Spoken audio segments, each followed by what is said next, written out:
মহান আল্লাহ তাআলা আমাদের পাঠিয়েছে মানুষ রূপে, কিন্তু আমরা মানুষ হতে পেলাম কোথায়? স্বার্থের কারণে, সামান্য স্বার্থের কারণে নিজের আপন মার পেটের ভাই ভাইকে ছাড় দিচ্ছে না। বসত বাড়িতে আগুন লাগিয়ে দিয়েছে, পুরে ছারখার করে দিয়েছে পুরো ঘর বাড়ি।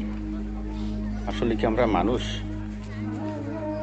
স্বার্থে যখন আঘাত লাগে, আপনজনকেও আঘাত দিতে আমরা ভুলি না।